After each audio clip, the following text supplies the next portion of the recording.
Hare Krishna. So we are really fortunate today to have among us Gauranga Darshan Das. And first of all, welcome all to this Giriraj Swami Family Monthly Meet. For those who are new, we used to have this monthly meet previously also, and His Grace Radha Gopinath Das Prabhu used to give his association. So I'm really grateful to Guru Maharaj because he has asked Gaurang Darshan Das Pro to kindly give us his association. So I'll give a brief introduction. So professionally, he had done his master from the prestigious Institute of Science, Bangalore. He worked as a research analyst, and he has also published around a dozen technical papers. Right, and in 2010, he devoted his life to the Govardhan Eco Village project. So he has worked in so many different capacities in the Govardhan Eco Village project, as content creator, web designer, then even in construction, event management, and then Shastri education and teaching and everything. And he has been instrumental in developing the Bhaktivedanta Vidyapeeth, we know, for different courses and everything. And then there are some amazingly wonderful books Prabhu has bring out. One of which the Subodhini series. So whoever has done Bhakti Shastri or is doing Bhakti Shastri wants to do Bhakti Vaibhav. These books are indispensable. The way these Subodhini series, Bhagavad Gita, Gita Subodhini, Updeshamrit Subodhini, Bhagavad Subodhini, Chaitanya Subodhini. So such amazing books. You'll find thematic representations and so many different things in the books. It's not only the overview and everything, but it also gives you the flow, link, and everything.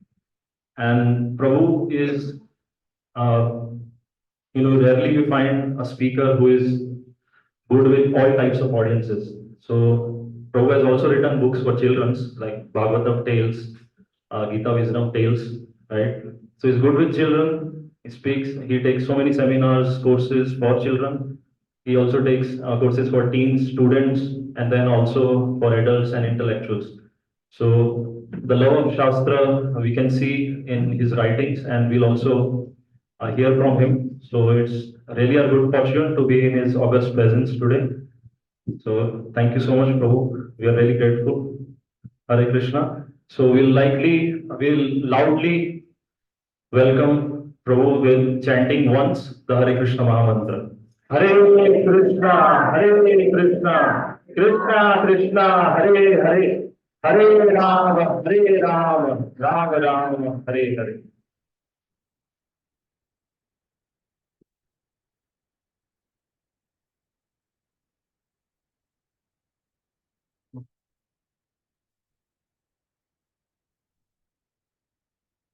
Hare Krishna.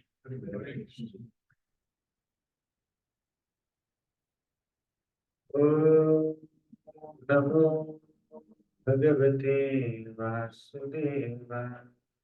Om Namo Bhagavate Vasudevaya. Om Namo Bhagavate Vasudevaya. Om Namo Bhagavate Vasudevaya.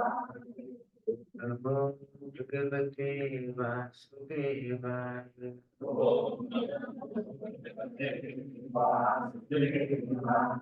Om Jnanatimirandasya Jnananjana Shalakaya Chakshurapradipam Yena Tasmai Shri Gurave Namah. Shri Chaitanya Manobishtam Bhagavam Yena Bhutale Swayam Rupa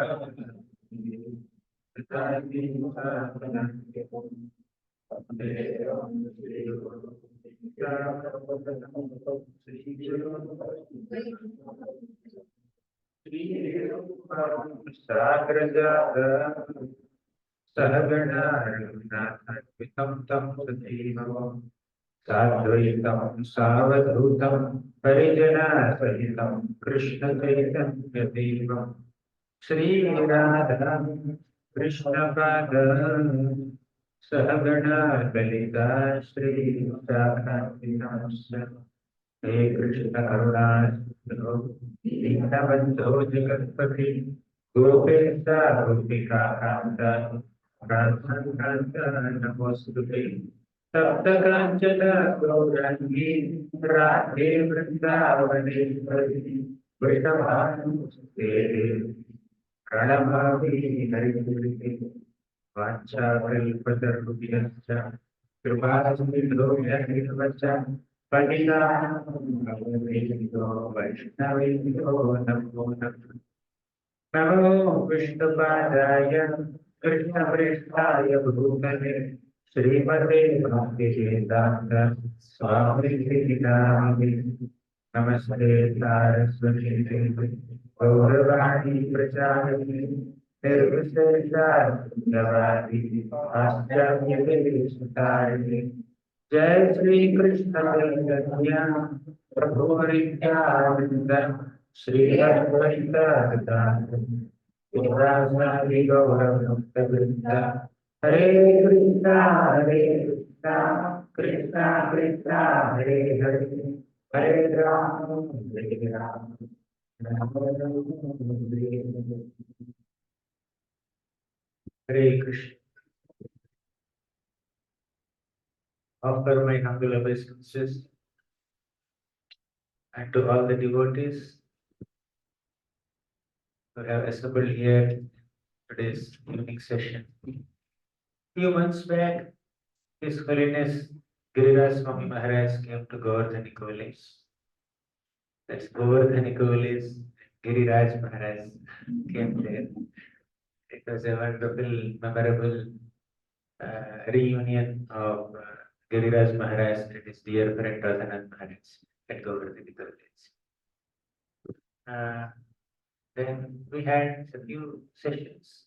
We could hear Maharaj, and also Maharaj called me to his accommodation and requested me, actually ordered me, instructed me that Radha Gopinath Prabhu used to come and take some sessions to my disciples.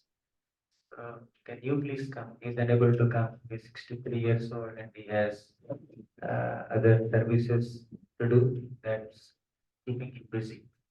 So can you come? I said, whatever you instruct Maharaj, I will also inform Radhanath Maharaj. He said, I already spoke to Radhanath Maharaj. You just go and speak to him. Yes, yes, Maharaj, sure. Now, double instruction. So we got two proper disciples now instructed me, engaging me, all of your service. So I offer my obeisances to Prema Manjari Mataji and family. And, like a loving mother, she has been encouraging me speaking Harikatha since few years.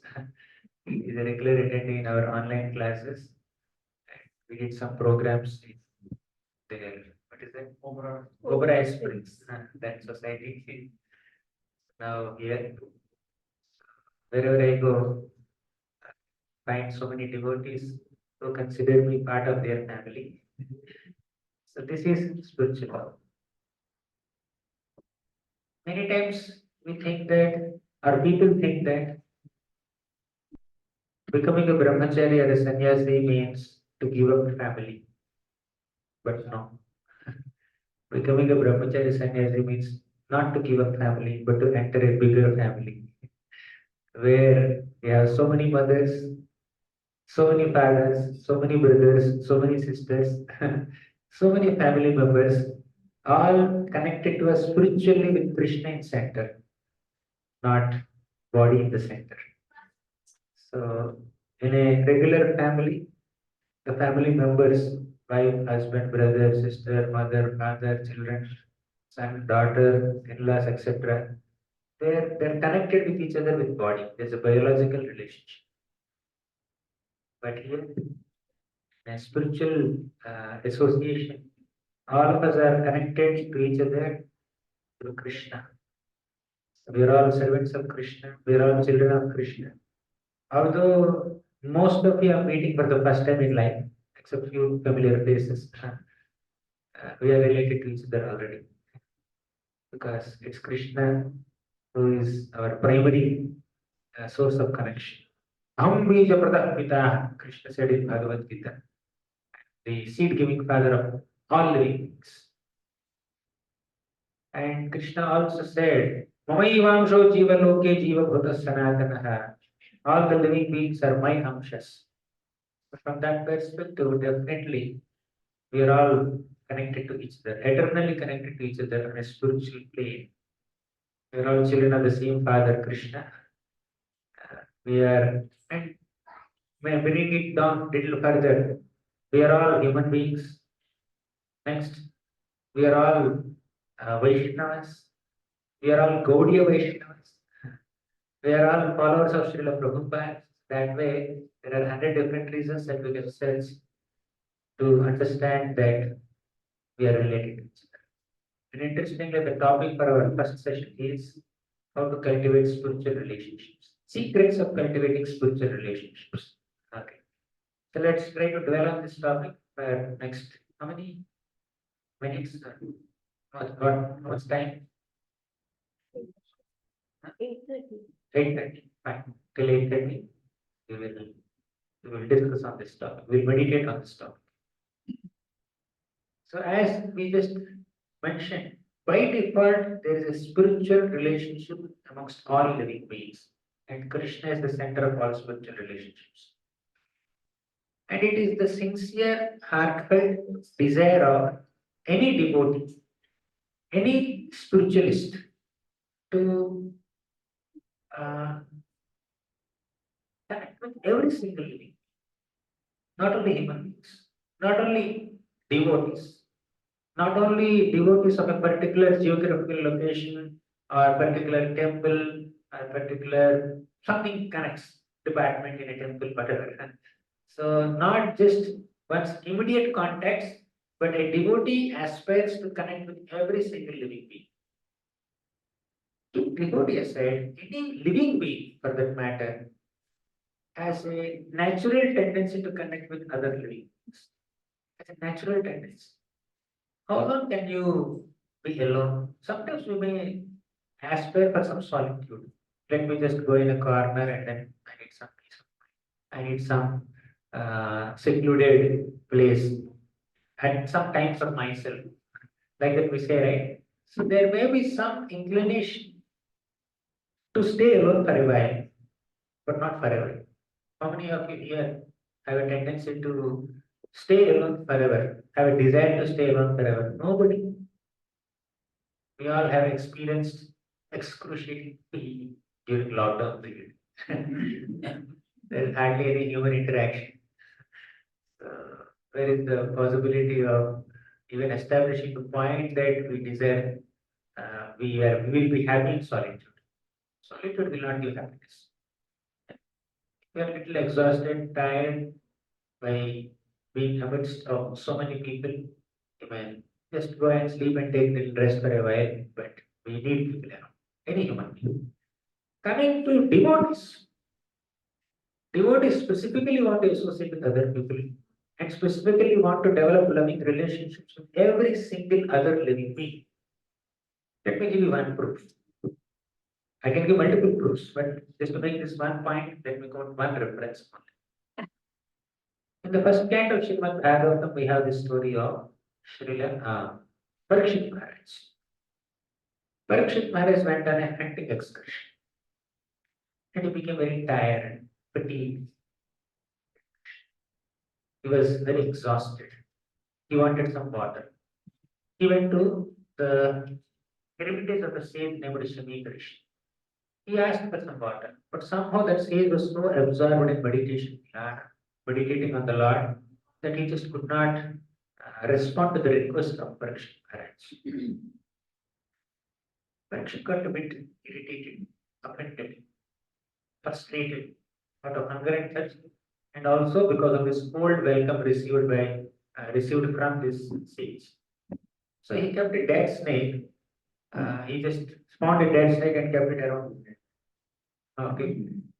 Then he left. Somehow this news came to The sage's son, his name is Shringi, 5-year-old child.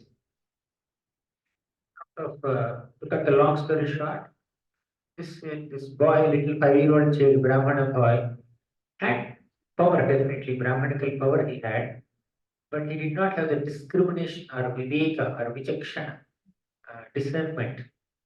He did not have that discrimination, how to use that power. Very impulsively, very egoistically, very arrogantly, he just said, whoever has insulted my father in this way, let him die within 7 days. Within 7 days, he has to die. But what mistake he has done? That's not even life snake. Okay. So, and this news came to Parikshit Maharaj. And Parikshit Maharaj accepted this curse as a blessing in disguise. And Parikshit did not feel bad at all. He thought that this curse would be the cause of my indifference towards material attachments. I can just give up my kingdom. He has appointed his son Janamejaya as the king of Hastinapur. He retired, went to the bank of Ganges, started meditating on the Lord. So many sages, as it announced, for this program, you must be receiving so many SMSs, whatever poster, flyer, some kind of WhatsApp communication you must have received. That's why I manifested here. But without any such WhatsApp broadcast, or Instagram post, or Facebook post, so many sages all over the universe came on the bank of Ganga just to see how Parikshit Maharaj is departing this world by absorbing himself in the glories of Lord Hari for the next 7 days. As announced, everybody has come there. Then Parikshit Maharaj saw all these Brahmana sages, Brahmarshi, Rajarshi, Devarshi, Sanghi. So many Brahmarshis, Rajarshis, Devarshis, so many great sages and Brahmanas assembled there. Then Parikshit Maharaj made one statement. He expressed his desires in the form of a shloka. Punascha bhuyat bhagavatyanante ratihi prasangascha tadashrayeshu महत्सु याम्याम् उपयामि सृष्टिं मैत्र्यस्तु सर्वत्र नमो द्विजेभ्यः पुनश्च भूयात् भगवत्यनन्ते. He said that if at all I have to take birth again in this world, all I need is these things. Bhagavatyanante ratihi. I don't mind taking birth again. I'm not aspiring for liberation. I'm not looking forward to go back to God. How many of you want to go back to God? Parikshit says, it's okay. Krishna wants me to come back to Godhead, I'll go. If it doesn't, not a problem. Right? He's not attached to even going to the spiritual world. Punascha bhuya, if I have to take birth again, all I need is Bhagavatyanante ratihi. First point, you can note down. First desire. If at all I have to take birth in this world, I want this desire. What is that? Bhagavati anante ratihi. May I have attraction, love, and affection towards Bhagavan Krishna. First.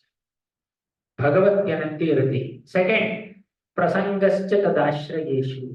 I want the association of devotees who have taken shelter of Krishna. Ratihi prasangascha tadashrayeshu. Third, Mahatsu yamya upayami srishti maitriyastu sarvatra namo dvijebhyah. Maitriyastu sarvatra. I want friendly, loving relationships with all living beings. What are the three desires that he had? First, love for Krishna. Second, association of devotees. Third, friendly relationship with all living beings. With all living beings. Similarly, there is another story where Lord Krishna was touring Mathura city. Okay, he was touring Mathura city, and he found a florist named Sudama. This Sudama is different from the other Sudama. Other Sudama was a Brahmana friend in Krishna's Gurukul, but this Sudama is a different friend. He's a florist. So it's again long story. I hope all of you know the story also. So the main point that I wanted to make in this current context is When Krishna went to the Sudama florist, Sudama offered him some garlands. Florist can offer garlands on. Krishna doesn't expect something that we cannot offer. Different devotees have different abilities to render service to Krishna. Not every devotee can do every single service. So somebody is good at painting, somebody is good at cooking, somebody is good at worshipping, somebody is good at preaching, somebody is good at singing, somebody is good at some other service, somebody is an expert manager. It's fine. So here is a person who is expert in making garlands. That is his profession. Krishna said, I want garlands. And Sudama happily offered garlands. And Krishna became so pleased with this service. And he said, my dear Sudama, whatever you want, I am going to offer you. Blessings. Ask anything. Then he said, So Vivavrechala Bhakti Tasmin Evakhilatmani. He said that Krishna, I have three desires. Same like Parikshit Maharaj.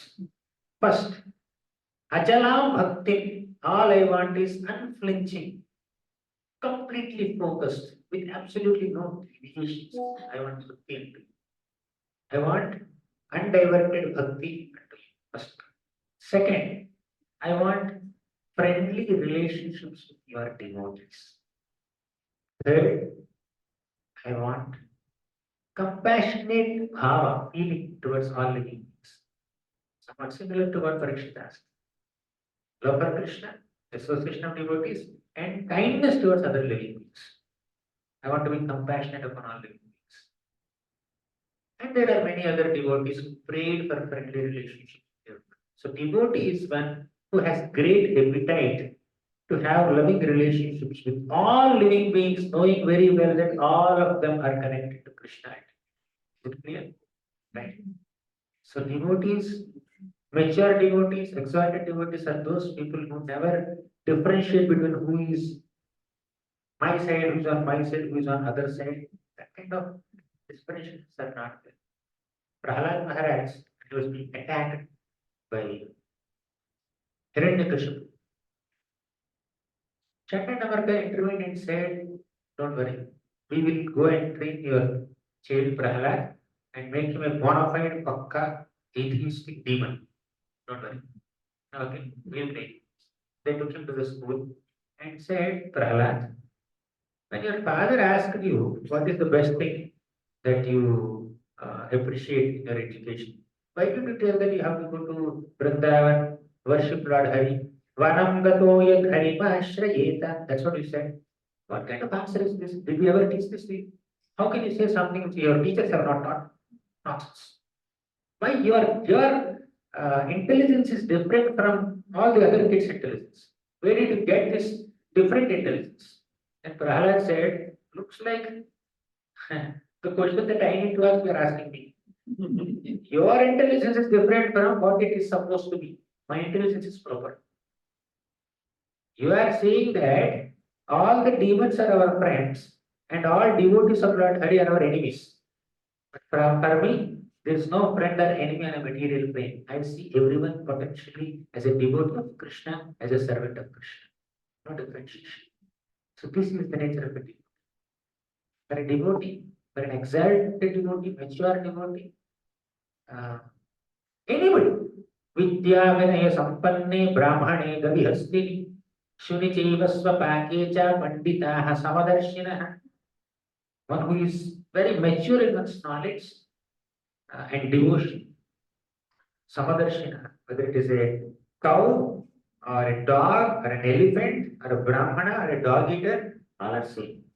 The equal vision they have. Devotees can see spiritual equality amongst all living beings behind their material differences, behind their external bodily differences. Therefore, devotees are always inclined to develop loving, friendly, cordial relationships with every single living being. Fine. Very idealistic perspective. Too ideal. With every living being. My God, when I go on the road, there are hundreds of people. Do I really? I mean, the thought of developing loving, friendly relationship with all these people who are wandering on the streets, drinking and smoking, etc. Can't imagine, right?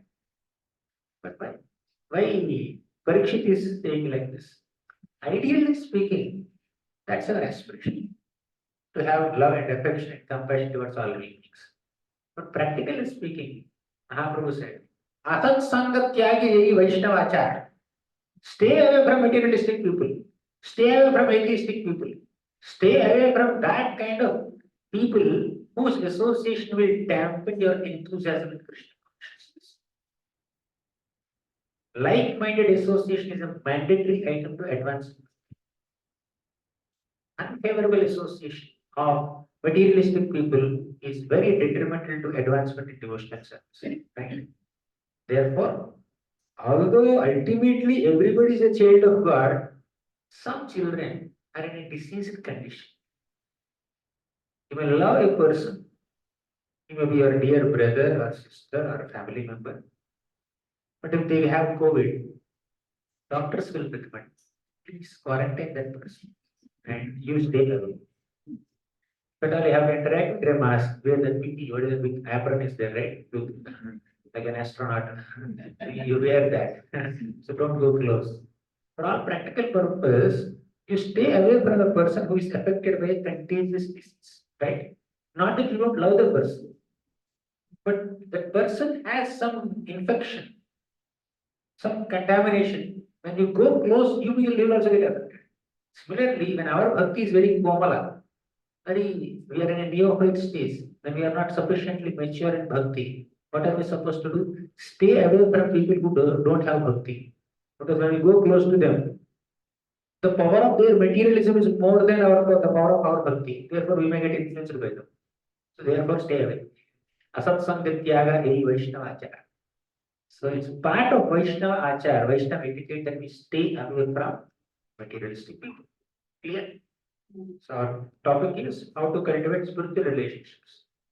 First point that we made by quoting so many examples is devotee is inclined to develop loving relationships with all living beings. However, for all practical purposes, because every single living being is not spiritually inclined in the conditioned states, we restrict our loving relationships only with those people who are practicing them. Is it clear? Second point. Now, let's have the rest of the discussion only on the topic of developing loving relationships amongst devotees, not atheistic or materialistic or who are not yet devotees. Yeah. So how do we develop loving relationships with the devotees? That's the rest of the class. Uh, there are so many keys given to all of us. Like 6 keys are given by Rupa Goswami in Upadeshamrita. Dadati pratigrihಣಾತಿ ಗೃಹ್ಯವಾಂಛಾತಿ ಪೃಚ್ಛತಿ te bhojayate chaiva ಷಡ್ವಿಧಂ Preethi ಲಕ್ಷಣಂ. Dadati means to give. Pratigrihಣಾತಿ means to accept. So you give and receive gifts. When you meet another devotee, you can offer him gift, offer him something that the devotee may give. And when they offer out of love, you accept it. Right? Dadati pratigrihಣಾತಿ. It's not a business transaction. It's a loving exchange. For a self-centric person, every interaction is a transaction. You know what is transaction? Just to interact with people based on how their association helps us. Means I am interacting with this person. This interaction should give me some benefit. Business transaction. So you constantly look at people as tools or instruments to fulfill your desires. Okay, if I deal with him, will I get any benefit or not? So if I don't have any benefit from this person, eliminate, right? Out. Like we interact with only those people who are beneficial to me, radiant success, to help in my accomplishment, in my achievements. That's one way of interaction. So for selfish people, every interaction is a transaction. But for a selfless person, every interaction is not a transaction. It's an opportunity for expression of one's loving emotion. It's an opportunity to render service to the person, selfless. Okay. So Dadati Pratigrahanati should not be centered on the principle that how the association or the affiliation or interaction with this person helps me. It should be done in a selfless way. Dadati Pratigrahanati. Guhyamakhyati Pritchati. You can always share your heart with another person, realizations, share your knowledge, share your resources, and you have some pleasant spiritual experience of receiving some special affection from spiritual master or special blessings from the deities or special opportunity to render some service to Vaishnavas. So, or you read some book, read Bhagavad Gita or Srimad Bhagavatam, some canto, where you found point very special and you could relate it with your heart, with your personal life so much, you wanted to share that with another devotee. So, and other devotee also wants to share in a similar way, you hear. So this is called Bhugyamakhyati Prachiti. Bhugyamakhyati Prachiti is not gossip. It's not Prajalpa. Don't equate Prajalpa with Bhugyamakhyati Prachiti. Okay. Then third set is Bhukte Bhojayate Chiva. Feed them, and when they are feeding, accept it. Like that. These are the three steps of or six loving extents amongst devotees. And you want more tips to cultivate loving relationships amongst devotees? Yes. Sympathy, empathy, genuine appreciation. When they are in some trouble, go and help them genuinely. Extend your helping hand to the best of your ability. Of course, you may not be able to solve all the problems of all the people in the whole world, not all the devotees in your community also, but as much as it is humanly possible for you, as much as it is practically feasible to you, try to help. So, when a devotee is in some need, and if you go and help the devotee, the kind of gratitude that you gain from the devotee is immense, and the kind of bonding that you make with the devotee is really deep. So never miss an opportunity to help another devotee, especially when they ask for it. If it's within your capacity, at least try to help them. Then, when you are in some difficulty, they will voluntarily come and help. And you don't help them with an expectation that they will help you. You be selfless, then they will also be selfless. Ekhamam prapatyanti shloka is not only about Krishna, it's about every living being. Nonsense. Right? Ekhamam prapatyanti means the way you approach me in a similar way, I'll reciprocate. This is true in all human interactions. Right? So, uh, empathize with them. Try to look at situations from their perspective. Then sympathize with them when they're in some difficulty. However, to show compassion on another person, to be kind towards another person when they're in difficulty is relatively much easier. But when another devotee is more successful than us, to genuinely appreciate it and enjoy their success, celebrate their success is very difficult. Do you agree? Extending a helping hand when they are in need is easy, but joining hands when they are in success is very difficult. Why? Okay. Uh, why he is getting more and more opportunities for service? Why he is getting more association of spiritual master? Why this devotee is more well known and popular in devotee circles? Why I can't get that popularity? Why this devotee sings so well? Why can't I sing? Nice. Why this devotee speaks very well? Why can't I?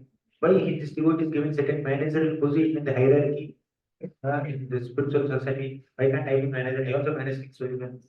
So this kind of envy, jealousy will destroy our relationships. So if you want loving relationship with other devotees, keep envy aside. Go to the beach and just throw envy into the ocean and then come back. Never to go back again. So envy, jealousy, pride, superiority complex. When you happen to be successful in performing some service, don't become proud, don't become arrogant, don't look down upon those devotees who are not very accomplished in their services.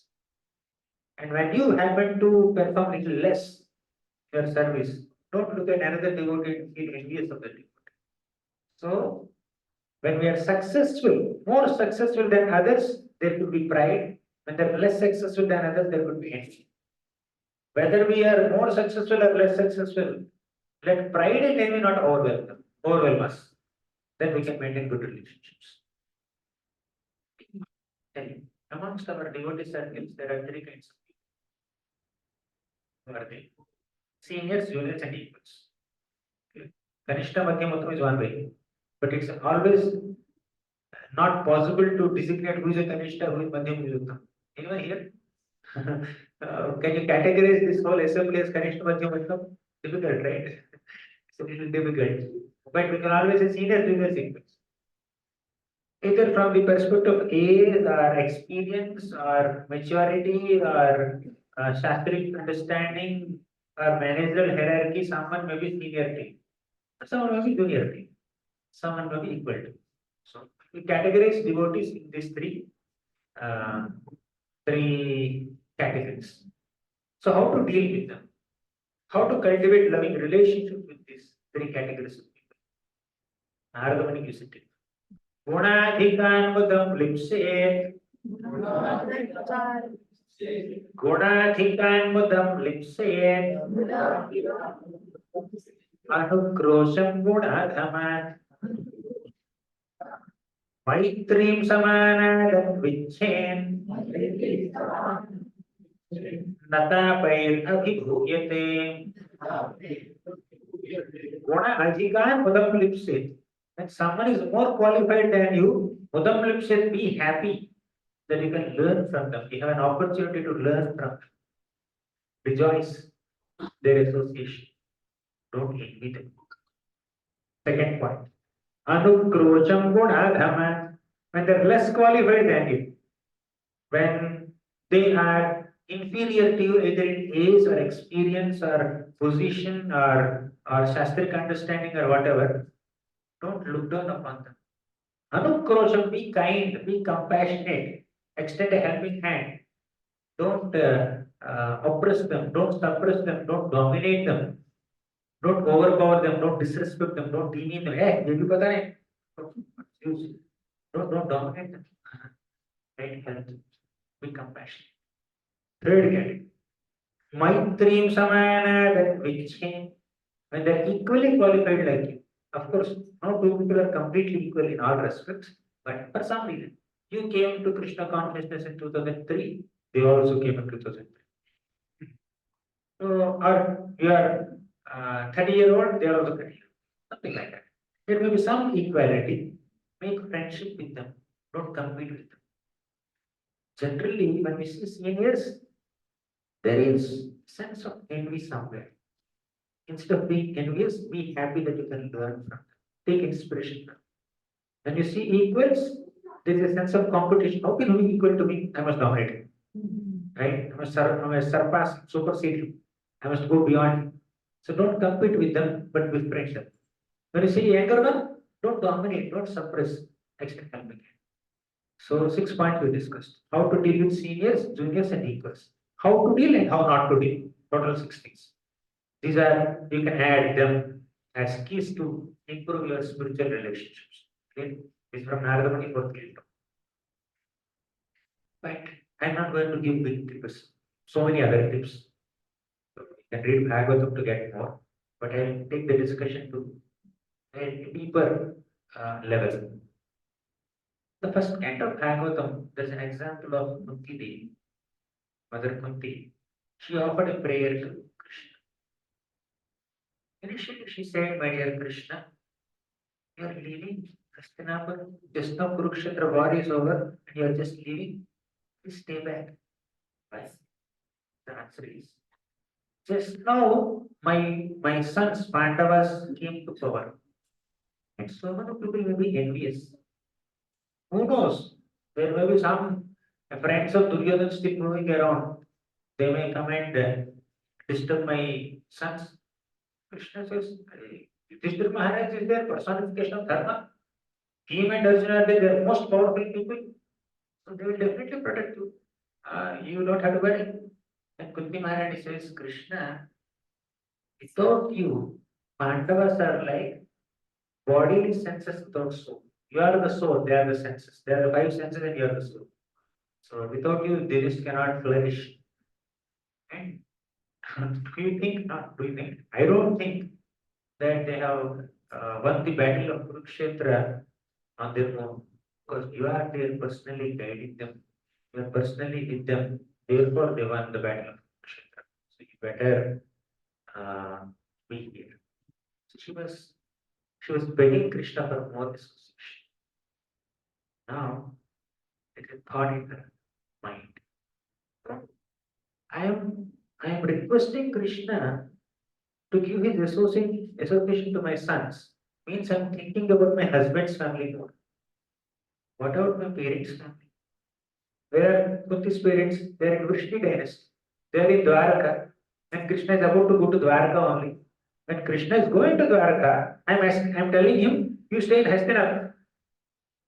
And why? Because in Hastinapur, my husband's family is there. But what about my parents' family? If Krishna stays with my husband's family, my parents' family will be deprived of his association, right? Therefore, let him go. But later she thought, why am I thinking too much about my husband's family and Vrishni's family? Why am I thinking so much about Pandavas and Vrishnis? Then she said, Atha Vishvesa Vishvatman Vishwamurte Svakeshu Me Snehavashamivam Chindi Dridham Pandushu Vrishnishu Atha Vishvesa Vishvatman Vishwamurte Svakeshu Me. She said that, oh Vishvesha, Master of the Universe, Vishvatman, Soul of the Universe, Vishwamurti, Swakeshu me, Sneha Pasha Mimam Chindi. Sneha means affection, love. Pasha means bondage. Mimam Chindi, cut this bondage of affection. With whom? Dridham Pandushu Vrishnishu. I have developed a deep bondage of affection, bond of affection towards Pandavas and Vrishnis here. Therefore, in my prayer to you, I am just asking you to favor my sons Pandavas or favor my parental family Vrishnis. So my mind is caught up so much in this partialities and dualities of husband's family and the parents' family. It's too much. Krishna, I'm thinking about my relatives, my family members. It's too much. Ideally, I should not think about my relatives and family members, husband, sons, parents, in-laws, this and that. I should not be thinking like that. Sneha Bhasham Mam Chandi, cut this knot of affection. I don't want this relationship. I want relationship only with you, Krishna. What is the next shloka? She said that Tvai Meranya Vishayo Matir Madhupate Sakrit Ratim Udvahata Madha Gange Vogham Udanvati. She said, my dear Lord, just like Ganga flows towards the ocean despite facing so many obstacles. And Ganga is flowing towards the ocean, there may be some mountains and trees and forests on the way, but she crosses all obstacles and reaches the ocean. Similarly, let my mind also reach towards the lotus. Tvayime Ananya Vishaya, let my mind not get distracted by any thoughts of Vrishnis, Pandavas, family members, sons, brothers, sisters, all these kinds of family members. Let me forget all the relationships. All I want is relationship. Ananya Vashaya Matir Madhukti Sakra. Ratim Udvahata Dattha Kevo Bhavanmati. Should give an example also. What does it mean?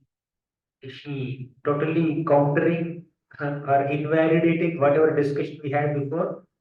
Initially, we said the example of Parikshit, who wanted loving relationships with all living beings. Later, we spoke many other examples saying that devotees want to connect with devotees more, not with non-devotees.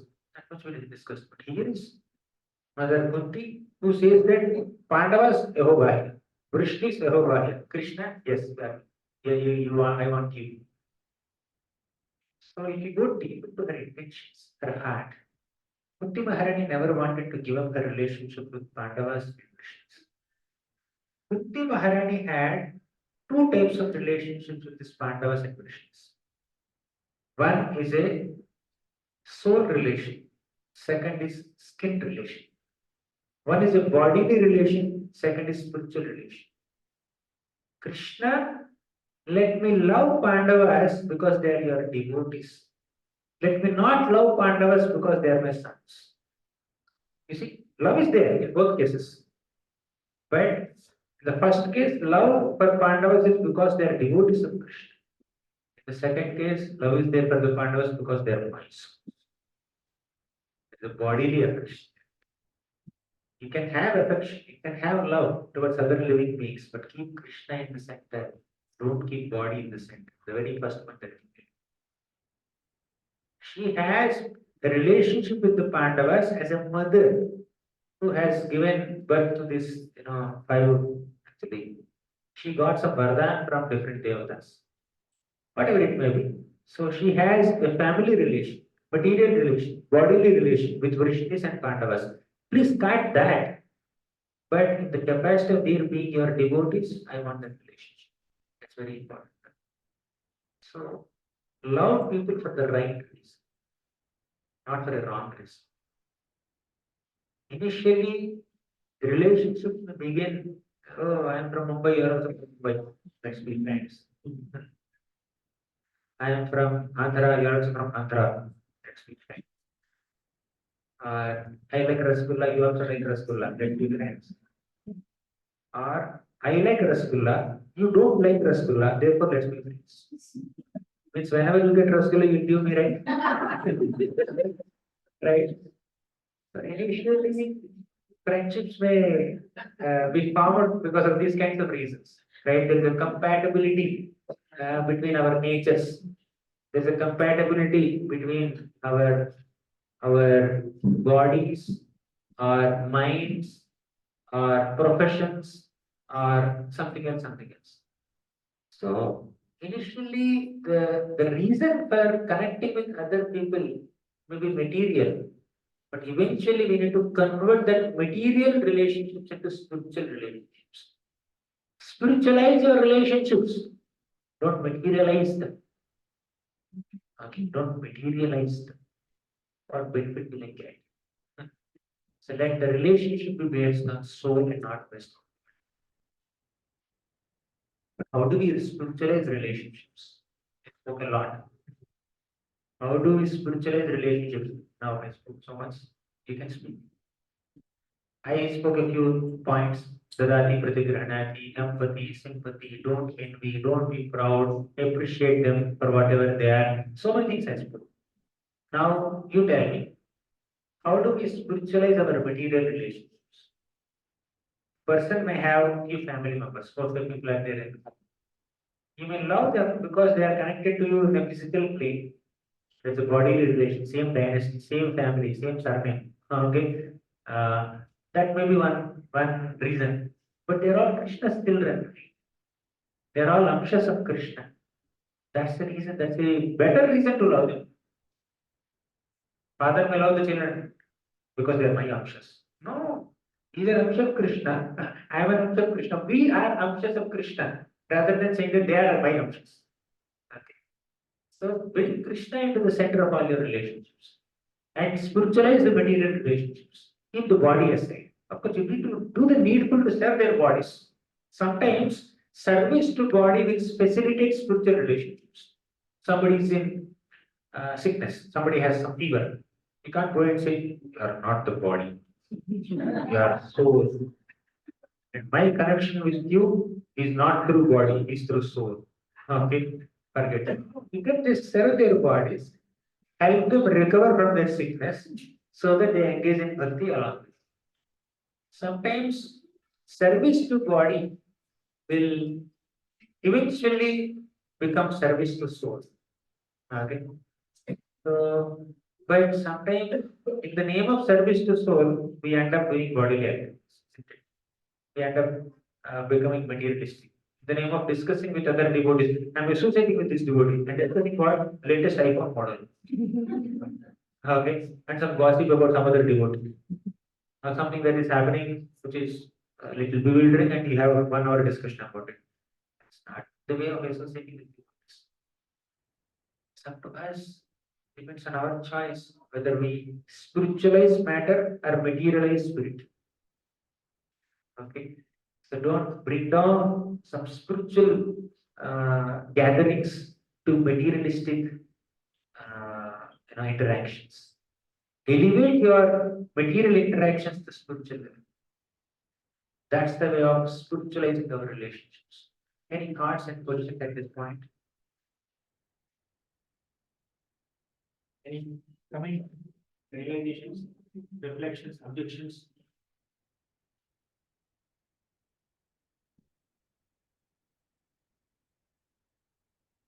Nothing. We mentioned about for a self-centric person, everything is a transaction, right? And when we said that we should be selfless in associating with devotee. Even in devotee circle, when we are saying that Asat San Tyage Vaishnavacha, we are having that if I associate with him, he will sabotage my devotional service or he will sabotage my relationship with maybe other devotees. Is that also not self-centric? Or when we are Natevidum swarthagatim ki Vishnu. Swarthagati, the swartha, means selfishness, self-interest. But this is spiritual self-interest. When I say self-interest, what is that self? Is the self body or soul?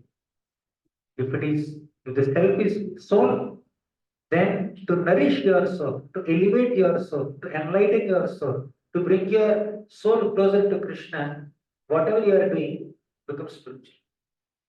It's not selfish. That kind of selfishness is required, where the self is Atma. If the self is body, then that kind of selfishness is discouraged. Makes sense? Yeah. Because when you're associating with other devotees also, some devotees have a tendency to be overly critical. Some constructive criticism is valid. What is constructive criticism?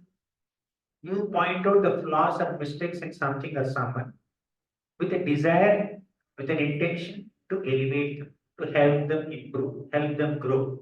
You point, hey, you have done this wrong, please do it right. That's good. Fine. You're helping them in their spiritual life. But unnecessary criticism, gossip, with an intention to pull down other people, diplomatically, politically manipulate the situations to get things done for our own benefit and pull down other people, discourage devotees, demean devotees, defame devotees. That is different kind of criticism. We don't want that. Okay. So, what do I say? Swarthagati. No. Even amongst devotees, there are some people who have a tendency to unnecessarily criticize and gossip about others. If by associating with them, our own inspiration to perform bhakti is getting dampened, stay away. Keep a respectful distance. Right? Even amongst devotees. Sometimes they may be genuine and you may be genuine, but when you come together, oh, there's an explosion. It happens, it happens. Have you ever had mango milkshake? Huh? Mango milkshake you had, right? Did you ever have lemon milkshake? Why are you laughing? Lemon milkshake. Lemon is good, edible. I'm not saying Karela milkshake. So lemon is good. It has its own utility. Milk is good. It also has its own utility. But you can't bring them together. Sometimes devotees, some devotees may be like lemon. Some devotees may be like milk. So better keep respectful distance between them. Right? If they come together, my God, there could be an explosion. Even materially speaking, somebody has Vayu Prakriti, Vata Prakriti, somebody has Pitta Prakriti, somebody has Kapha Prakriti. I'm not an Ayurvedic doctor, by the way. But sometimes they say that those who are Vata Prakriti, they're very fast in functioning. Pitta Prakriti, they're a little angry, irritable. Sometimes I don't know. Don't evaluate this from an Ayurvedic perspective, just see from a practical perspective. Kapha Prakriti people are a bit slow, lazy, wait there guys are. So if a Kapha Prakriti person and Vata Prakriti person come together to work on a project, the combination is deadly. One is super fast, other is super slow. One is ambitious and like go-getter kind of person. Other person is, "Arey, aaram se karenge." Right? We'll take 1 year to complete this. I want it 10 days. 10 days. Why are you so passionate? Okay. So these are some personality traits. So they may be genuine. They may be genuinely desiring to develop Krishna Prem. Their aim is Prema Bhavanto Mahan. But their habits and lifestyle and working habits, working style is little different from each other. Therefore, let's not bring them together.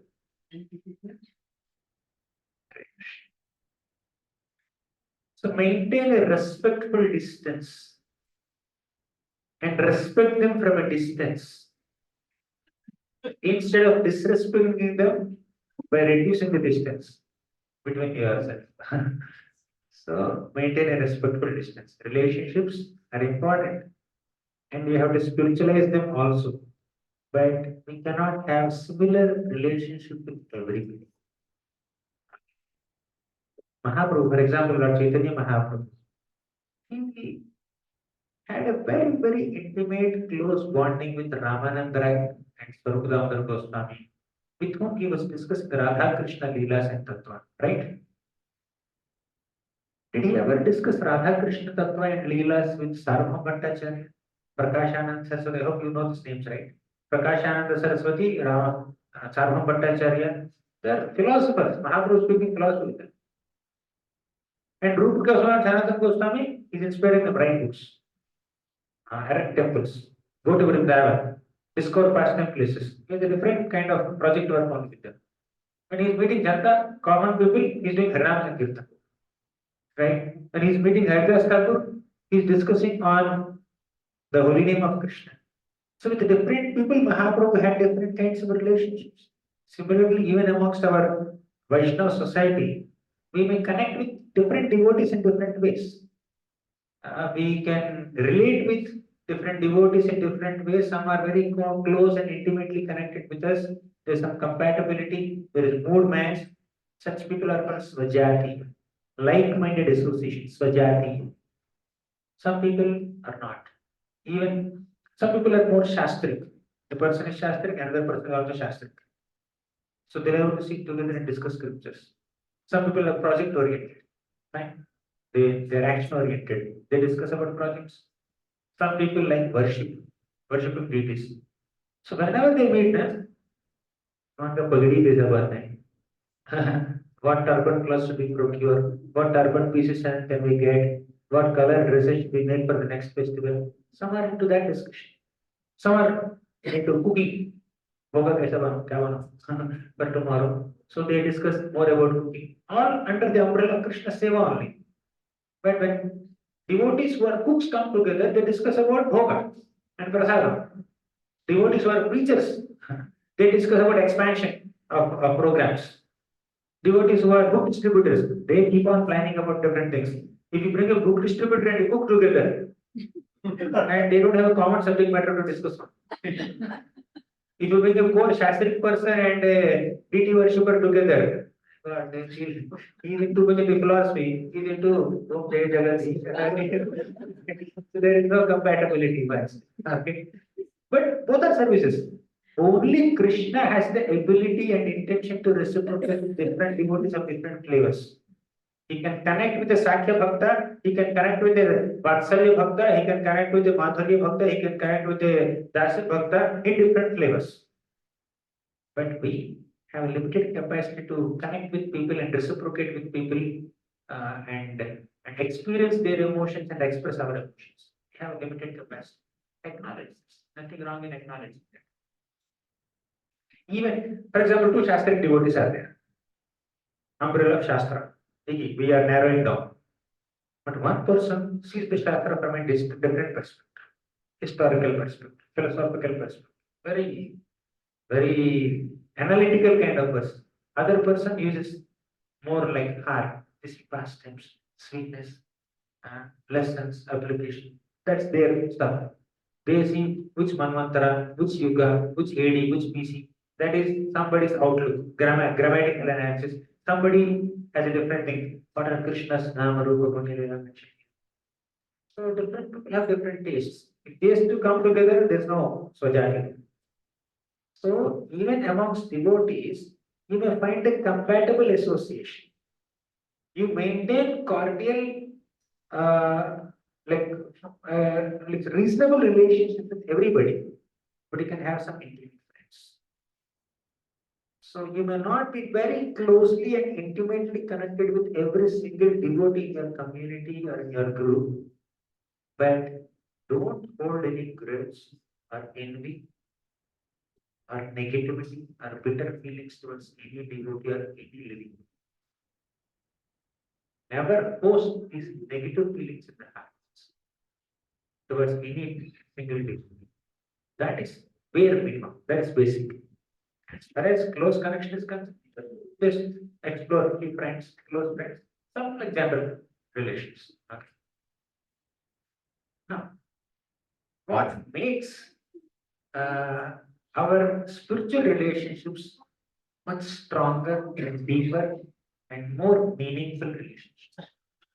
The answer is given in first canto of Bhagavad Gita and even Bhagavad Gita also, and 11th canto also. You know the shloka from Bhagavad Gita? Macchitta Madgata Prana Bodhayantah Parasparam Kathayantascha Mam Nityam Tushyanti Charamanti Cha Macchitta Madgata Prana. Devotees are those people who completely dedicate their chitta to Krishna. Madgata Prana, they completely dedicate their lives to Krishna. When you take a devotee little away from Krishna, devotee feels like a fish out of water. Madgata Prana means that. And do what? Bodhayantaha Parasparam. They enlighten each other on Krishna's Nama Rupa Guna Leela. They teach each other. They speak to each other on Krishna's glories. Right? Bodhayantaha Parasparam. Kathayantascha Mam Nityam. They constantly discuss Krishna Katha. Tushyanti cha ramanti cha, with great happiness, with great satisfaction, with great bliss. This discussion about Krishna brings our hearts. We may discuss about projects, we may discuss about services, we may discuss about current affairs, politics, this and that. But what brings our hearts close to each other on a spiritual plane? What spiritualizes our relationships is Krishna Katha. This is my concluding point for today, which I will be elaborating for next several minutes. The first canto of Bhagavad is a very important shloka. Atma Ramascha Munayo. How many of you know this shloka? Atma Ramascha Munayo Nirgrantha Abdurkrami Kurvanta Heituki Bhaktim Itham Bhautaguno Hari. Whether somebody is Atmaram, Atmaram means self-satisfied. He doesn't need anything beyond himself for his satisfaction. Atmaram. Munaya means very thoughtful people. Nirgrantha means those who have nothing to do with any grantha, no scriptural reference. They are in their own world. Whatever may be their background and category, if they hear Lord Hari's qualities, Lord Krishna's qualities, how sweet Krishna is, how beautiful Krishna is, how merciful Krishna is, when they hear Krishna's qualities, they fall in love with Krishna. They perform Ahituki. This is one shloka, very important shloka. And Sukadeva Goswami, the speaker of Srimad Bhagavatam, is one such Atmaram, self-satisfied person. And after Atmaram shloka, many people love this Atmaram shloka, but after Atmaram shloka, there is something else. Hare Gunakshita Patihi Bhagavan Badarayani Adhyagan Maharakhyanam Nityam Vishnu Janapriya Hare Guna Akshiptamati. Sukadeva Goswami the speaker of Bhagavatam, Sukadeva Goswami, as soon as he took birth, he ran away. I don't want this family business and all that. I just want, I will be absorbed in Brahman and be detached. He just ran away. Then our Vyasadeva, Sukadeva Goswami's father, he was running behind Sukadeva Goswami. My dear son, please come back, come back. Today is your birthday. I have to celebrate. Come back. But he's not coming. Then Vyasadeva came back alone and called some of his disciples. He selected some shlokas, Bhagavatam shlokas, and told them, go and recite in front of my son. He's running into the forest. So all these disciples of Vyasadeva went and recited these Bhagavatam shlokas that are describing Krishna's beautiful Nana Rupavana Leela. Barha Veedam Natavarapapu Karanayor Karadikaram Vibhradva Sahakanaka Kapisham Vaijayanti Chamalam Randhran Venor Sudhaya Purayan Gopavriddai Vrindaranyam Swapadaramanam Pravishan Gita Kirti Ahobagiyam Stanakalakutam Jighamsaya Kayayadapyasadvi Lebhegatim Dhatrichitam Tatonyam Kamvadayadam Sharanam Racheva. In this way, Sukadeva Goswami heard so many beautiful shlokas of Krishna's compassion and Krishna's beauty and qualities. He fell in love with Krishna. And he thought, who has written these shlokas? Are there more shlokas? Then this disciple said that your father is the author. Why two shlokas? He will explain 18,000 shlokas. Then Sukadeva Goswami came back and sat in the Bhagavatam class of Vyasadeva and studied entire Srimad Bhagavatam and fell in love with Krishna. He fell in love with Krishna. Now, why did I say this? I was explaining that shloka. Harer Gunakshuttamati Bhagavan Badarayani Adhyagan Mahadakhyanam.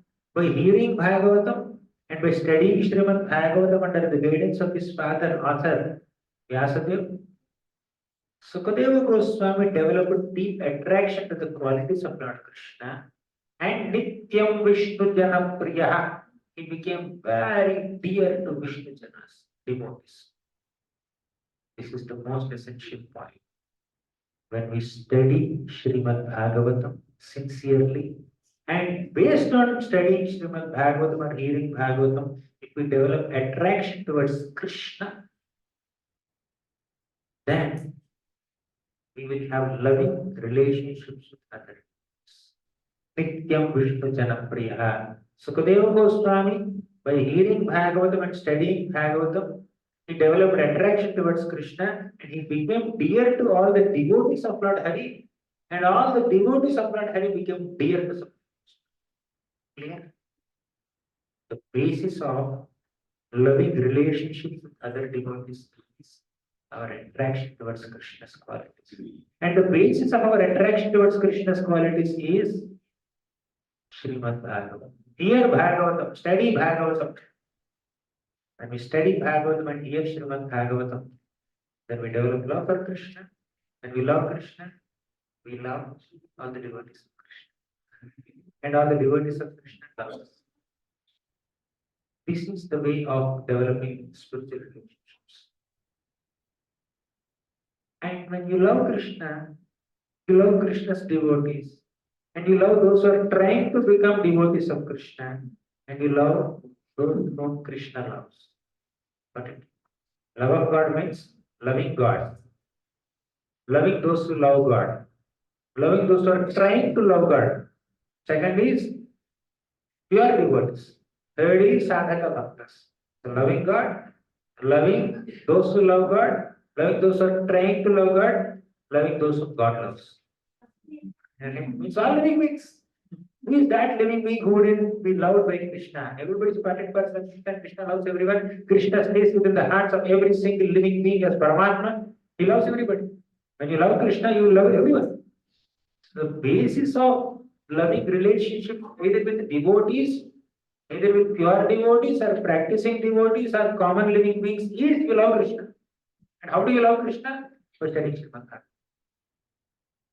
by hearing Srimad Bhagavatam. Bhagavatam is the basis of developing Krishna Prema, and Krishna Prema is the basis of spiritual relationships. To the degree we love Krishna, to that degree we have loving relationships with Krishna. As simple as that. But you may love different people in different ways. That's fine. As I said, lemon milkshake point is valid even now. Okay. But there may be incompatibility. For example, the Mathura Vasis and Vrajavasis, they never come together. Rarely at Kurukshetra they go for a holy bath. Otherwise, Mathura Vasis never go to Mathura Vasis or Dwarka Vasis, never go to Vrindavan. Vrindavan Vasis never go to Dwarka. Hardly any meetings. Very rarely there is some meeting here and there. Otherwise, hardly any meetings. Because their moods are different. Krishna can reciprocate with both of them. Because he's Krishna, he's Rasaraj, Akhila Rasamrita Murti, Rasovai Saha. He is Rasa, personified. He can reciprocate with any devotee who connects with him, any Rasa. But when amongst devotees, when their rasas are different, they cannot be compatible with each other. That you understand. That much so. Understanding we should have. So we may not have intimate, close connections with every single living being. Your friend may be sitting in America. Closest friend. Who is your closest friend? Oh, in America, there is no one. Oh. And those who are living with you, are they not your close friends? Able to connect. It's possible, right? Because Jack is the friend, right? Mango milkshake and lemon milkshake, right? So he may be mango, but milk is an American. Okay. So, anyways, the basis of loving relationships amongst devotees is come together, discuss about Krishna. When you come together and discuss about Krishna, it need not be a formal setup like this with a mic, sound system, chairs, 100 people sitting in front, and a pravachan. It's not necessarily like this. Just two people can sit together and discuss about Krishna. Krishna Katha should be the constant engagement of every single living being. Sometimes in mind, sometimes in front of 100 people, sometimes 1,000 people, sometimes only one person. Constant Krishna Katha should go, right? So that's how we develop love for Krishna. In Chaitanya Charitamrita, Lord Chaitanya Mahaprabhu was sitting on the bank of Godavari and discussing Krishna Katha with Ramananda. Only two people, 10 days they were discussing. एक आदमी को मैं class नहीं दूँ 100 लोगों को खड़ा करो then I will come. Devotee is never in this mood. Okay. How many people are there in Zoom class? 10 people. I should at least 500. So whether, of course, we can have bigger programs. It expand the scope of devotees. More devotees, more joy, more service, more fun. That's there. We are not denying that fact. But I am emphasizing on another point where a devotee is eager to glorify Krishna, not for public attention, but to express love for Krishna and experience love of Krishna. That should be our motive. Whether we speak Harikatha in front of 100 people or 10 people or one person, the mood is to increase our love for Krishna, improve our Krishna prema, and enthuse other devotees also to love Krishna. So when two people are sitting and discussing Krishna Katha, how will their relationship develop? Can anyone see it? Mr. Me saying it. We are saying that when you discuss Krishna Katha, your love for Krishna will increase and also your attraction towards each other, your own relationship will increase. Krishna Katha is the basis of Vaishnava relationships. How is it possible? Can anyone see?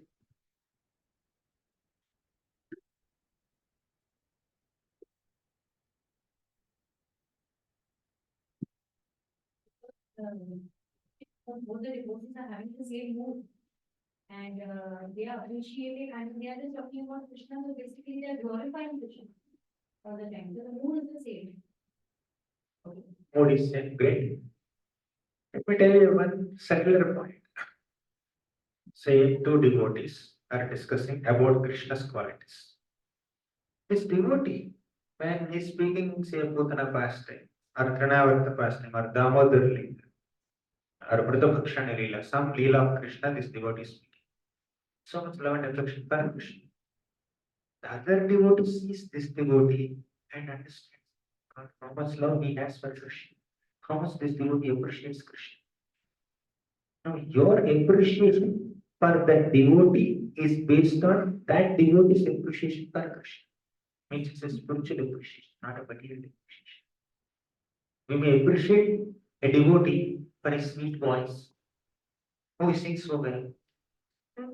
He loves Krishna so well. Did you ever say that? Yes. He sings so well. He manages so well. Wonderful manager, amazing manager.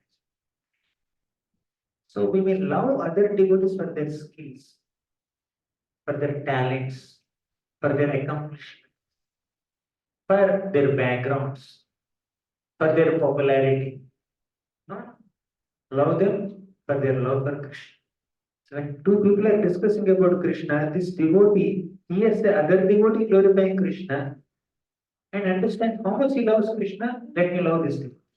And when this devotee, the other first one, when he is glorifying Krishna, other devotee will see, "Arey, how much you love Krishna." So when you are working together for some purpose, for some service, there may be differences of opinion, different incompatibilities. At that time, reconciling the differences will be little difficult. Did you ever have some conflicts like that? While we are rendering service, some service, you experienced some kind of incompatibility with another person and you could not reconcile it. Anyone? Nobody. Only one? Two, three. Okay, fine. But if you have love for another devotee, love means not for the talent, not for the skill. You love another devotee for the devotee's love for Krishna. When you have a spiritual appreciation for Krishna, then although materially, externally, on practical basis, it is unable to help you in a particular way, we are unable to show some efficiency in some service, still you continue to love because we have a default appreciation for the devotee on a spiritual plane. On a material plane, although there is deficiency or lack of efficiency, we are able to accept. Many times, in spiritual circles, relationships break because of lack of efficiency, lack of communication, lack of so many other external things. But I would say they break because of lack of sufficient appreciation for other devotees' love for Krishna. Because you never tap into the spiritual side only. You're always dealing with the material side. Because we are sadhaka bhaktas, there's a spiritual side, there's a material side. What is the spiritual side? Our attraction towards holy name, our attraction towards Krishna's qualities, our sadhana, our service attitude. There are some spiritual qualities, and there are material qualities. Our efficiency, resourcefulness, talents, skills, and availability, accessibility, and certain nature, expression, voice, intelligence, etc., etc. There are material attributes. There are spiritual attributes. You will develop appreciation for spiritual attributes when you hear them speak Krishna Katha. When you hear them express their spiritual love for Krishna when they are speaking. But you get exposed to their material qualifications when they are in action field. So if you are always interacting with them through their material side only, and if there are deficiencies, relationship will break. Or even if relationship is good also, it's a material relationship. Or it's relationship based primarily on material reasons. But spiritualize the reasons.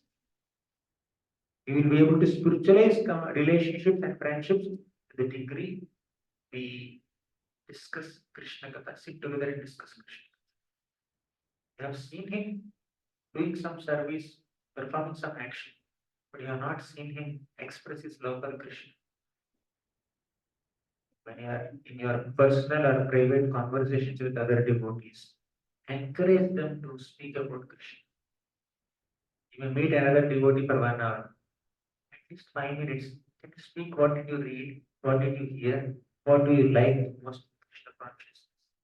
I keep asking this question when I meet new devotees. Or not new devotees, devotees who are new to me. Right?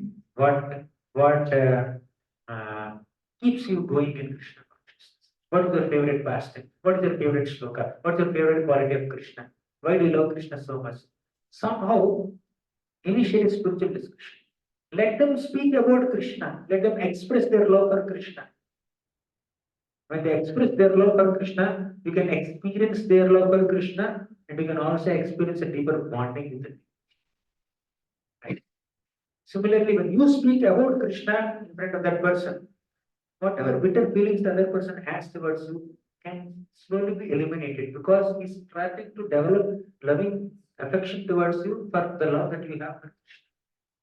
You speak about Krishna in front of them, let them speak about Krishna in front of you, and thus spiritualize your relationships. And whatever little differences and conflicts and bitterness is there in the material relations, material side of the relation, they will be eliminated. Don't expose only the material part of yourself in front of devotees.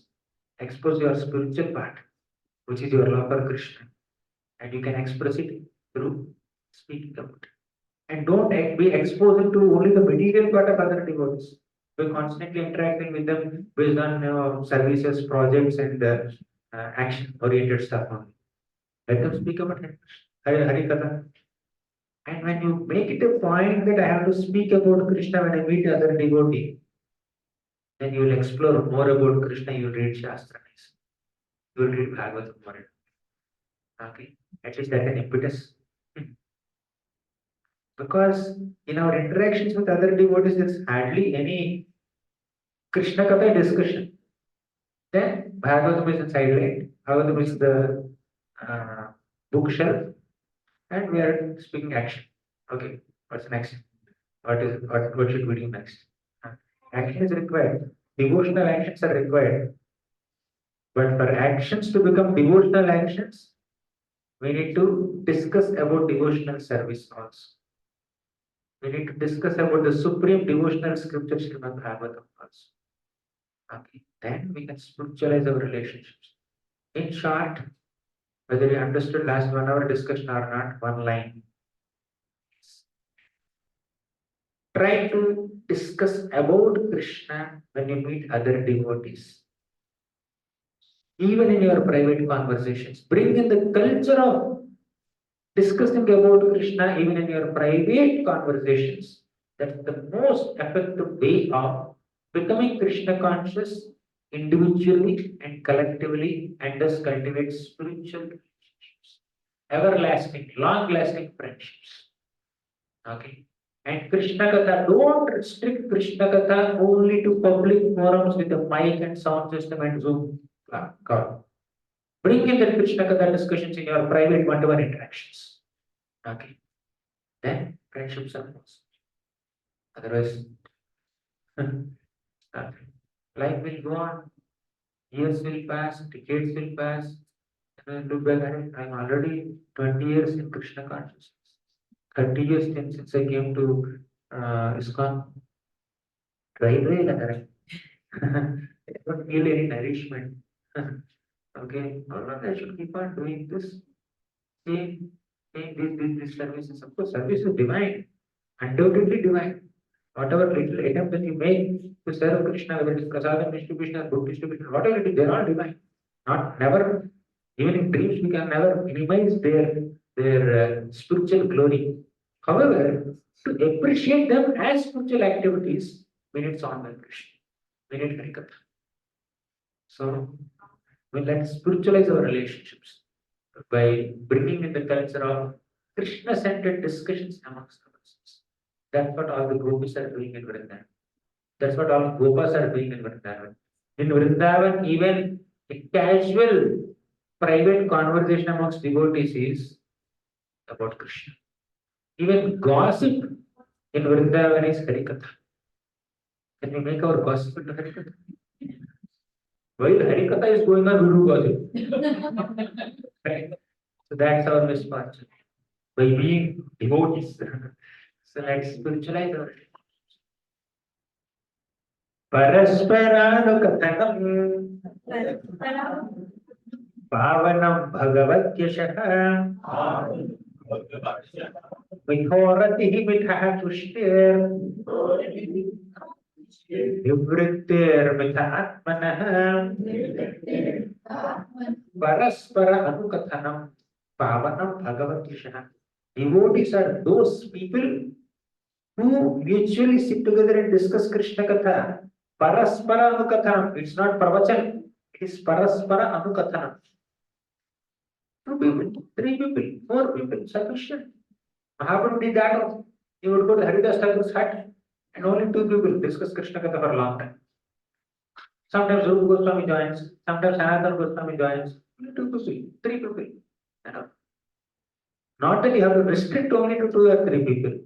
You can have 200, 300, 2000, 3000, 10,000. That's great, wonderful. But don't restrict there only. Bring it down to private discussions. Krishna Katha should be constant background music in the life of a people, along with holy name. You discuss about how your japa is going on.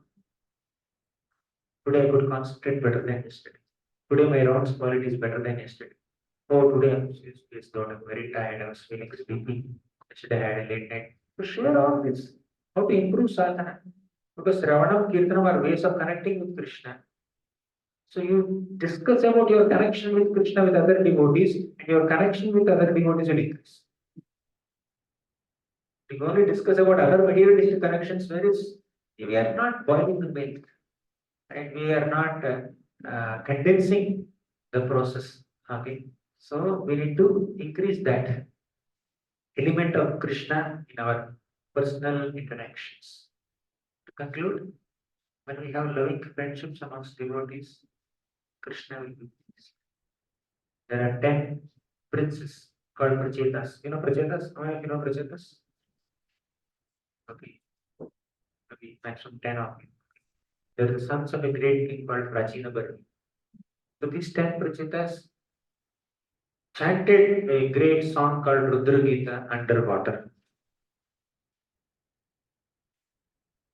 For 10,000 years they did tapasya. And Lord Vishnu came there, gave darshan. The first thing that he said was, very strange.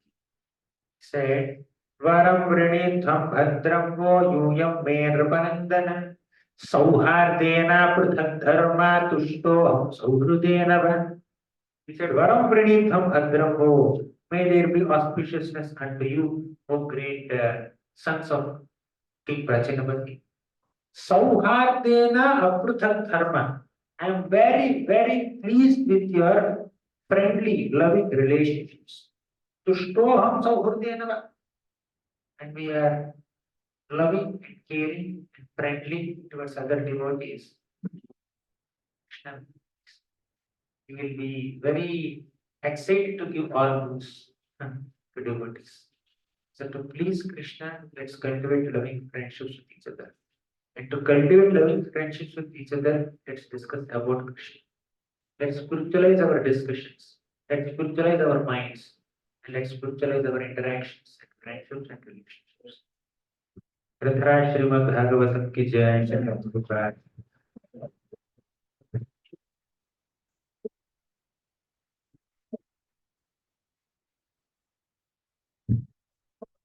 Any questions or comments? So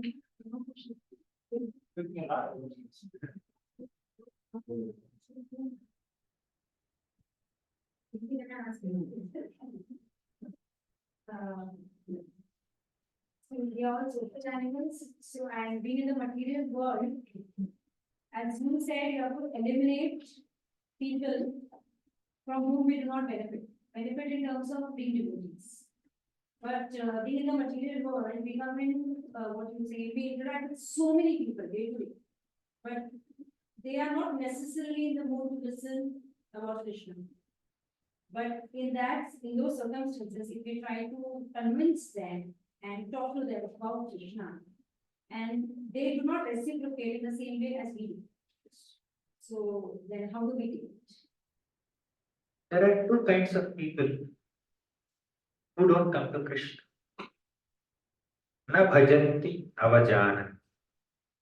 Keep it in English. Ignorant people and arrogant people. If they're ignorant people, you can enlighten them. There is some innocence. There is some simplicity in them. They can accept and tell them what they don't. But there are arrogant people. They don't want to. Even if they know, they don't want to do. So let's not interact with them. You can interact if it is a necessity for our bodily maintenance, for our profession, etc. If it's needed, just do the needful in their interaction. No intimacy there. Interaction is there, intimacy is not there. But innocent people are our like bona fide candidates for preaching. You can educate them, enlighten them, bring them closer to Krishna as much as possible. We have also have certain capacity. For example, we have Prahalad Maharaj. He could transform all his classmates into devotees. You know that, right? But he could not transform Shanda and Amarka and Hiranyakashipu. Even for a great devotee like Prahalad also, making everyone as a devotee is not possible. Okay. So we also have certain capacity. We can inspire some people. We may not be able to inspire some people. That's all right. But what is required for our own personal bhakti is to have a like-minded association of other devotees and discuss about Krishna with them. So making other people, new people into devotees is one thing that can go on parallel. But we should nourish our devotional creeper, right? We should grow in our devotion, right? So before giving them, we need to acquire something. For that, we need like-minded devotee association with whom we regularly discuss about And actually not feeling well. I mean, I felt very well. Also, I went for so many blood tests, X-rays, etc. But, and I wasn't very much keen on coming. I was going to ask for a link. But then Vimamaji actually, we are doing some book reading by His Holiness Gauranga Darshan. So, she said, you are in distress, I understand. But being in association with the devotees will definitely help you come out of it. So that is the reason I said I will definitely try. In fact, yesterday she told me that it's okay, don't worry, I will send you the link. I said, no, mother, I will try. And I was not that confident, and that's the reason I got my son also. So I just got him also here so that, at least I will have this association to take a larger association of people. And now, Thank you for coming. I think all of us, and I just got initiated by His Holiness Giriraj Maharaj, and I'm trying, even I want to preach later on. I don't know how that will happen, but Prabhuji, please allow your blessings. So I can also. Thank you very much. Correct. So not having creativity in any other divinity seems like a very tall order. Yes, How do definitely. you come to that state?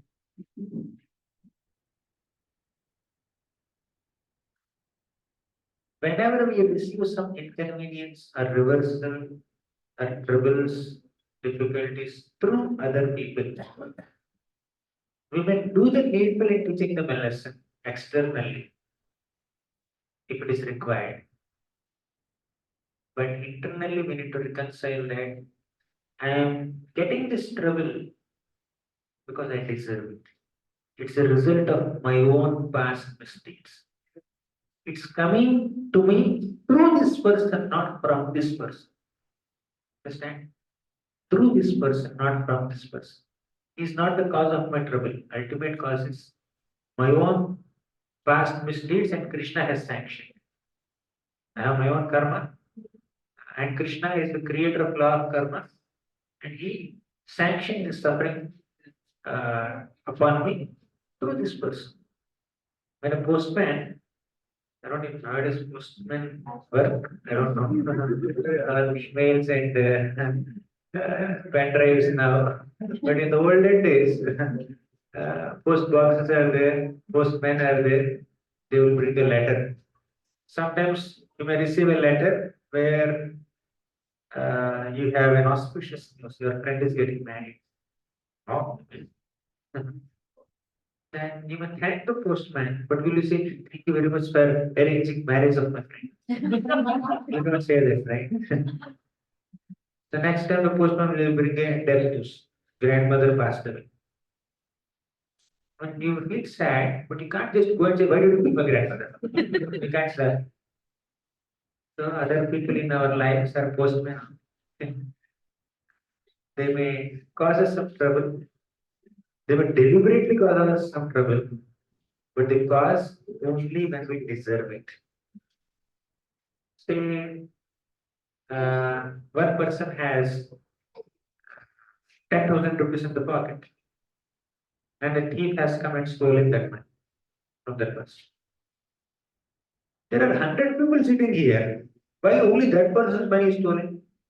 The person sitting next to him has 20,000 rupees, but this person's money is only stolen.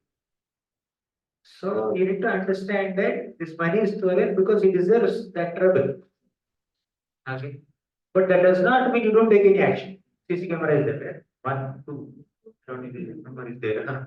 So CC camera, you can see, you can figure out, you can catch the thief, you can slap him, you can imprison him, you can do 100 different things and get to recover the money. But although thief is caught, thief is punished, he got all the money back, still, whatever time, 1 or 2 days, 3 days taken to recover the money and the anxiety that you had in these 2, 3 days, why did you experience that? Because you deserve it. Because we must have caused some trouble to someone in the past. If not that day, maybe 10 days back, or 10 months back, or 10 years back, or 10 lifetimes back. It's coming back to us. Through this person, not from this person. Okay, acknowledge the immediate cause of your trouble, take appropriate action, but understand that ultimate cause is Krishna's sanction for my purification and also my own past mistake, because of which I deserve this difficulty. Makes sense? So, with this understanding, you don't have any negativity towards anyone. Even if you catch the thief and put him in prison, you don't do it with negativity. You do it as a duty. The time. Ramji, very grateful that you touched upon the point that bringing the discussion of Harikatha amongst our circle will enhance and nourish our relationships. Corresponding to the same thing, wanting to understand and move in. How can we develop the mood and what should be our mood when we are discussing Harikatha amongst devotees? Because we may be speaking to someone who may be senior to us, someone who's younger to us, or even friends.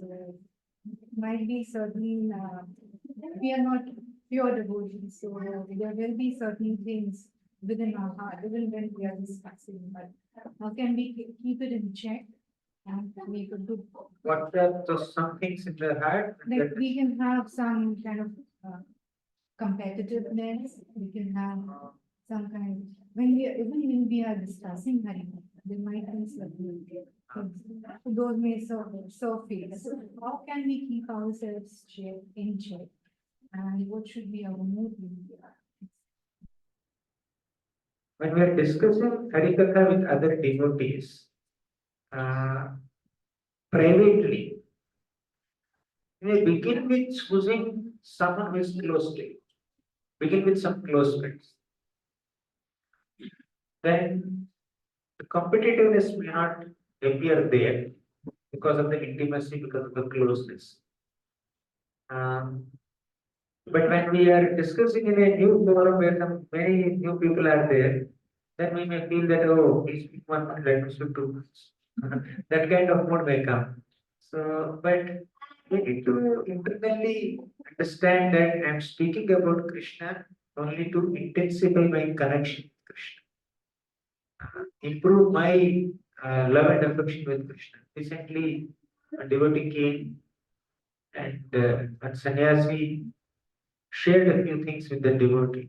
And the devotee started sharing what the sannyasi spoke to him to multiple people just so that he can retain them, he can remember them, he can never forget them.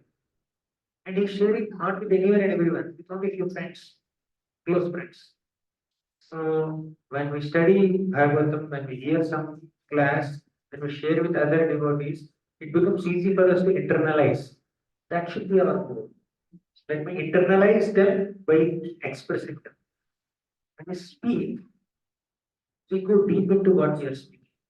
When we hear something, we think we understood. But when we start speaking about them, explain them to others, then we'll understand how much we have not understood. So let's share with others. Let's not have all the inhibitions, even if it's competitive or whatever it is. Let's begin the task of sharing with others. And eventually we can fine tune the mode. Right on day one, we may not exhibit the ideal mode of sharing with others. Let's begin somewhere. That's fine, food. Aspect. How much time do we have? What's the time now? Huh? It's 9, 5. Uh, okay, last question. Hare Krishna. So my question is, when I read the Upanishads and some Samved verses, then I get the feeling that they are going in the direction of the Bhagavad Gita teachings. But when I read here or read the lectures from Bhakti Shastras, but they do not very much matches with the Upanishads and the Gita Bhagavad Gita itself. So I get a question whether the teachings like existence of a vacuum clock or Golok is a question in my mind. I consider them as fictional, because in Upanishads it is said, if you have understood the Brahman, then you have understood the reflection of yourself. And in the Bhagavad Gita also several scriptures are several verses are there, which 100% matches with the Upanishads and some ways. Now, how do I progress in the bhakti, considering the facts that are being told to me in the name of Goloka or after me? Who wrote Upanishads? Several rishis wrote from Sama. Like Ken Upanishad is there, Who compiled Samaved? Vedyas. Who wrote Mahabharata and Bhagavad Gita, which is a part of Mahabharata? Yes. Who wrote Puranas? Who wrote Bhagavata Purana? Yes. Vyasa. All these books that you have mentioned, Vedas, Upanishads, Puranas, Bhagavad Gita, Mahabharata, all of them, most of them are coming from one source, that is Vyasa, who is a literary incarnation of the Supreme. Okay. That's first point. Vyasadeva, after compiling all the four Vedas, and based on the Vedas, so many other Upanishads and other things is manifested. His disciples, Paila Rishi and Vaisampayana, Jaimini, all of them took these Vedas and they divided the Vedas into sections and subsections, and many Upanishads manifested. So, like that, Vyasadeva is the source of all this literature. He wrote Vedas, he wrote Upanishads, he wrote Puranas, he wrote Mahabharata. He felt dissatisfied. Felt that I have not sufficiently, I'm not feeling that satisfaction in heart. What's wrong with me? It was very despondent. Then Narada Muni came and said, even before Narada Muni came, also Vyasa could figure out the reason for his despondency. He felt that Imva Bhagavata Dharma Naprayana Nirudha. In all the books that I have written, I have not sufficiently emphasized on Bhagavata Dharma or Bhakti Yoga, which is very dear to the Supreme Lord Krishna and Vishnu and to all the devotees. Because I have not sufficiently discussed Bhakti Yoga, Krishna Bhakti and Krishna Leela and Krishna Katha, therefore, I am feeling dissatisfied. He felt like that. And his guru, Vyasadev's guru Narada Muni came. He said the same thing, more elaborately. Then he was told, write Srimad Bhagavatam, with great emphasis on Krishna's pastimes and Krishna Bhakti. Then you will be satisfied. Then Vyasadeva compiled Srimad Bhagavatam, Badrikashram, Himalaya region, and he is completely satisfied.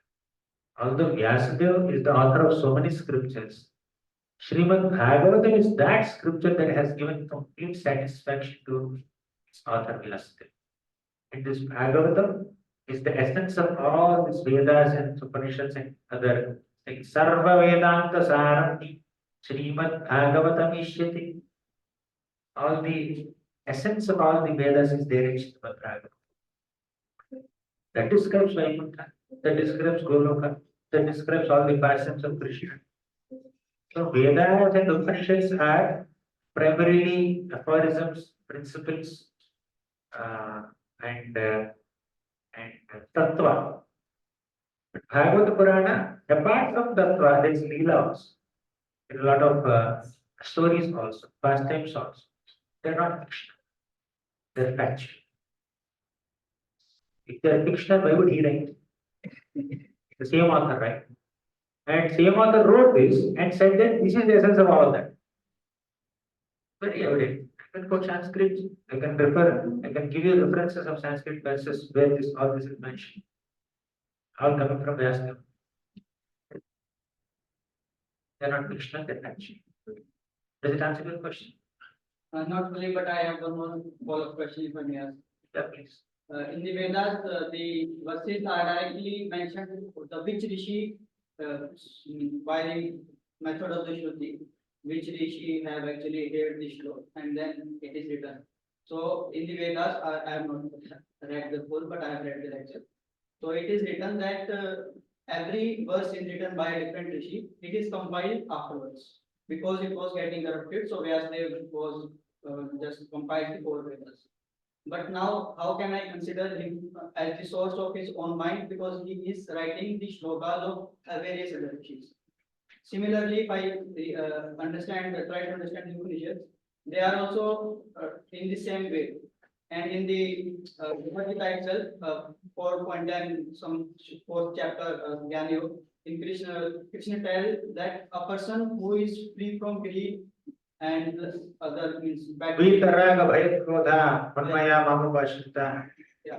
Bhavo Jnana Tapasa. He can understand me better, which is resonating with the Upanishads. But how can I?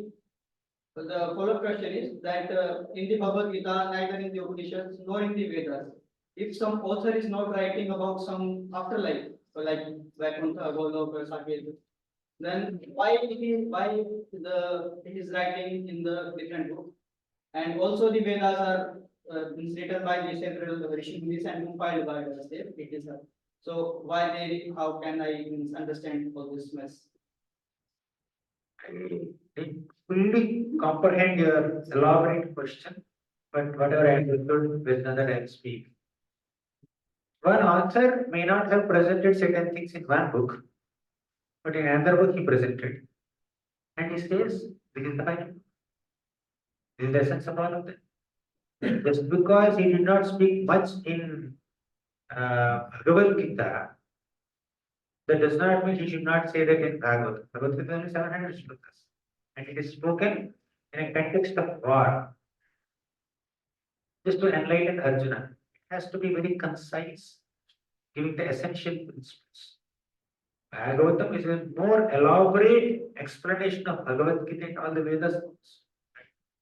And as far as the other point that you mentioned, Vyasdev compiled the statements of different rishis in this Vedas and all. Originally, Vedas emanated from the mouth of Brahma. He has four mouths and four Vedas came from his four mouths. And these Vedas are like a pile of colorful gems, stones. And they are like one chunk. Vyasdev has segregated them. All the blue stones separate, green stones separate, red stones separate, yellow stones separate. He segregated them into four Vedas. That's the manifestation of four Vedas, and he put it into writing for Kali Yuga people. The previous Yugas, people would hear the Vedas, they understand it, they remember it, they repeat it, they internalize it, they apply it. But in the Kali Yuga, people are not Shuddhas. Therefore, it has to be in writing. Therefore, Vyasdev is written. As far as he quoting different rishis is concerned, Vyasdev is Trikalagna. He can predict future. He knows entire past and present. Vedaham Samadhitani Vartamanani Arjuna Krishna also says that. So, Vyasdev is the knower of present, past, and future. Therefore, even though some sages have spoken certain statements in the future, he can envision them and write. And definitely he will quote the conversation that happened in the previous ages amongst the sages and he can write them. So thus Vyasdev quoting The statements of different rishis, whether past rishis or future rishis, is not at all surprising. Even if you read Bhagavatam and many other Puranas, what is going to happen at the end of Kali Yuga is mentioned. Kalki Avatar is already mentioned, he has not yet come. Fine, he can see it. He can present the whole philosophy in a conversation format as conversation between two sages. Action. Nothing to get bewildered or surprised about it. One quick question. Um, Sometimes your intentions are good, but people or devotees around you, they misunderstand it. Yes, So, Very what, much. what can be done in that situation? if they misunderstood us, we can clarify. We need to try to get an opportunity to clarify our intentions. But sometimes it may not be possible. Let's wait for an opportunity to clarify. The small things, it's okay. We can ignore them. That which is supposed to be overlooked need not be overly looked at. But if the major misunderstanding, we must clarify. Otherwise, that little misunderstanding can just flare up so much, and then we may strain our relationship, we may lose certain opportunities, or we may create a negative image about ourselves amongst the devotee community. So better immediately go and clarify. It's like in kitchen, you have done some cooking and the utensils and the prasadam is finished, the utensils are left. Immediately if you wash, it becomes easy to wash when they're wet. But if you keep it 1 or 2 days, okay, then all the grains will stick into the pot, and scrubbing it becomes very difficult. Same thing is misunderstanding. Immediately clarify it. And as soon as possible clarify it. If you keep it for a longer time, especially major misunderstandings, then control the adoption doesn't work for long. Immediately. So you should not keep it stagnant. Hare Krishna.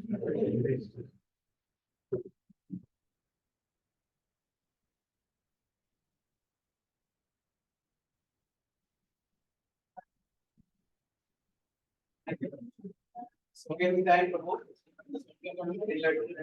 Lecture.